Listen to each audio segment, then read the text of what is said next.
Wow, guys, El-Rufai have left APC. Are you serious? This is a slap on Tinubu's face. Like El-Rufai, if you know El-Rufai and Tinubu, you know that he is his right hand man, like very close ally in this politician's game. So El-Rufai finally left Tinubu, left APC, and go to another new party that is not even heard of, SDP abi SPD. Guy, this is a very huge blow on Tinubu's face. Do you know that El-Rufai is the one that called, because of Tinubu, he called P2B a Nollywood actor during the 2023 election, when they were preparing for 2023 election. El-Rufai called P2B a Nollywood actor because he's just trying to support Tinubu and give him that not support. Now, so finally, after all this thing that he did for Tinubu, he left APC.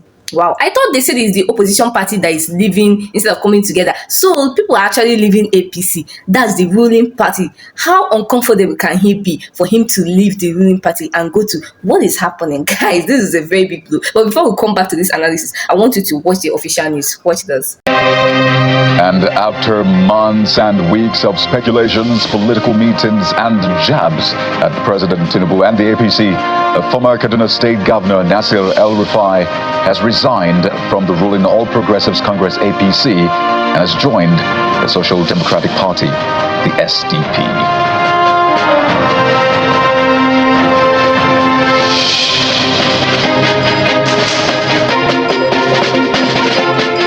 I'll begin with that big story. Yes, no more speculations, no more rumors about the political standing of the former governor of Kaduna State, Malam Nasir El-Rufai. He has now officially resigned his membership of the ruling All Progressives Congress APC, a party which he's a founding member of, and he's indicated his move now to join the Social Democratic Party, the SDP, and adopt it as a platform for what he calls his future political engagement and activities. Well, Mr. El-Rufai, in a statement which he personally signed moments ago, says that today, March the 10th, 2025, I have submitted a letter resigning my membership of the APC to my ward in Kaduna, effective immediately. Prior to this step, he said he had concluded consultations with his mentors, colleagues, and loyalists across the country about his future.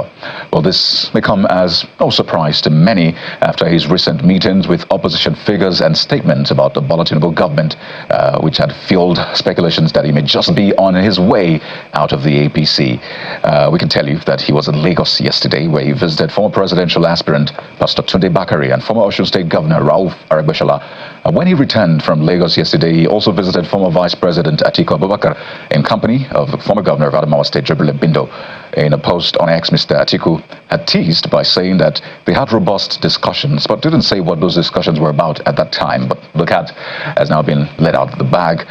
In fact, he had also met with former President Muhammadu Buhari at his Kaduna residence on Friday. So there you see the former governor of Kaduna State and one of the founding members of the APC, Nasir El-Rufai, has resigned from the party. He's a founding member of the All Progressives Congress, and he says that he has fond memories of working with other compatriots to negotiate the merger of political parties that created the APC. But he said something quite pertinent.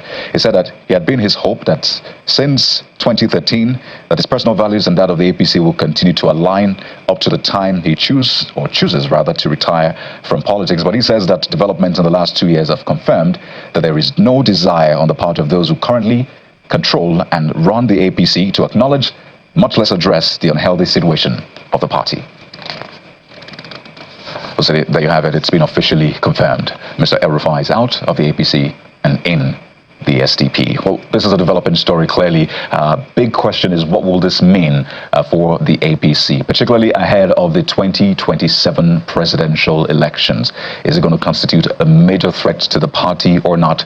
Well, we'll give you more details as they... So guys, now that this thing has happened now, what do you think is next? What do you think that El-Rufai is planning? Is he planning to come out for presidential election to counter Tinubu in 2027? Or this is going to be a big one? Because this is someone from APC, and if you know El-Rufai, you know that he has very, very huge influence in the north. And if you know, north is the one that carries majority of votes whenever it comes to Nigeria election. Like, North has that power. So if Tinubu does not have El-Rufai support this time. That means El-Rufai is going with, how is Tinubu going to? Because El-Rufai is the person that has made everything possible when it comes to North side for Tinubu during 2023 election. So now that he has left the party, is he planning to come out for 2027 presidential election, or is he trying to make an amalgamation of something? Because remember that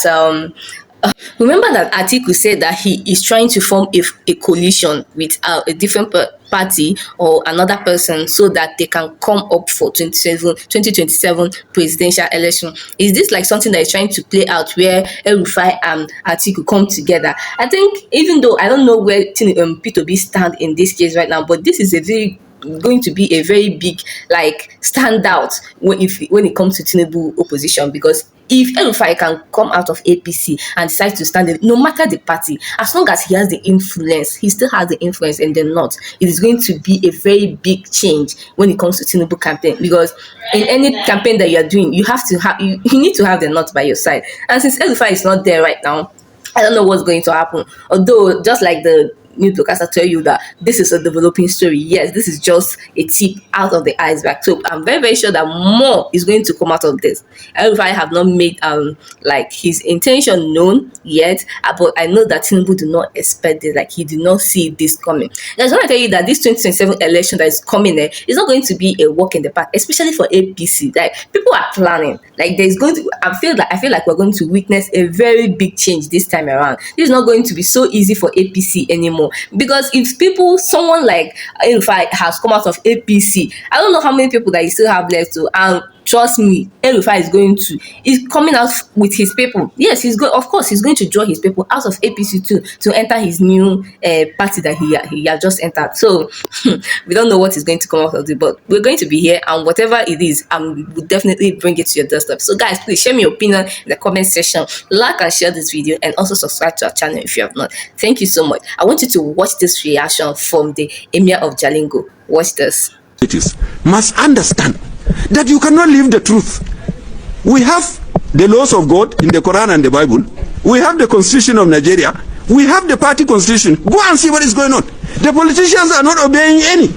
They are not obeying the law of God. They are not obeying the Constitution of Nigeria. They are not even obeying the laws of their own party. As a result, virtually no party has leadership. In fact, no party in Nigeria is a party. Because the meaning of party is a set of people who share common objectives. But what we have is a set of idiots who each want to have an office from the party. And idiots can never make a successful organization. Every organization to succeed, the members must aim, uphold, and commit themselves to keeping to the truth. They must uphold and commit themselves to being patient. So if you are not wanted, then you don't leave the party, you die, you fight, you kill. What for? Whatever position you hold, you are not going to be the first one. And whatever position you hold is not going to be permanent. There will be a day when it will end. And what have you seen? People who leave governor today and arrested tomorrow. Why do I even want to be? So all these people fighting for offices, and not one day are these politicians coming together to ask one question. You know the one question they don't ask? What do we do to improve the people of Nigeria? No. It is what do I do so that I become governor? Then why do you want to be a governor if you are an idiot? What is the meaning of idiot? You know the meaning of idiot? It's a Greek word. It means a person who only thinks of himself. If everybody thinks of himself, who is going to have a wife? Which wife is going to have a husband? So unless our politicians accept that truth, the truth is the truth. We must set up rule. The rules are already there. Yeah, you understand? There is no party that has no constitution. And then you see them going to court to interpret the constitution. Are you mad people? You made the constitution yourself. Who do you need to interpret it? It's only that you are not honest to yourselves. Because you sat down and wrote it. If you don't know the meaning and you wrote, what will Abbas Tafida call you? You know, mad people. Because only a madman will write a thing and he needs somebody to interpret the very thing he has written. So I will tell the parties, you all have your constitution. The nation has a constitution. And you are supposed to be a set of people with common goals, common objectives. So please show us you have common goals. Show us you have rules made by your party. Show us you have respect for the constitution of Nigeria, do not transfer the election to the courts. Our vice president himself honestly accepted that guilt. The courts have become those who are appointing the governors. In another reverse, I respect him as a lawyer, but what he's saying is, we as politicians, we have failed to act on even what we know. We know the constitution, we know the fact, and we failed. We wait for the court to judge. In many places, you see 4 people who go to a village, hide, and write the results. They have finished delegate, they have finished this, they want all the delegates to belong to one person. Then why do we have the democracy? Yeah, you understand? So the second part is they take money and give to youth. These youth are young people who are supposed to be reading, learning, and planning their future. So please let our children be peaceful. Give them chance to build themselves as young men. If you can do what is good for them, do. If you cannot, please leave them alone. The final part is to the ordinary people. Somebody come and distribute 10 naira and you jump, you clap for him. And at the end of the day, it's only the bait. You have become the fish in the water. That he's putting the bait and catch the fish and go and put it on fire. So my people here in Jalingo, my advice is, let's keep to the truth. Let's everybody vote according to his conscience, and let's hit those who are trying to cheat the system. Because they are the people cheating us. They are the people harming us. If we have free and fair election, if one person is wrong, we can make another election next time and change him. But you have one donkey producing another donkey, and they will say no camel should carry lots. And can the donkey carry the lots?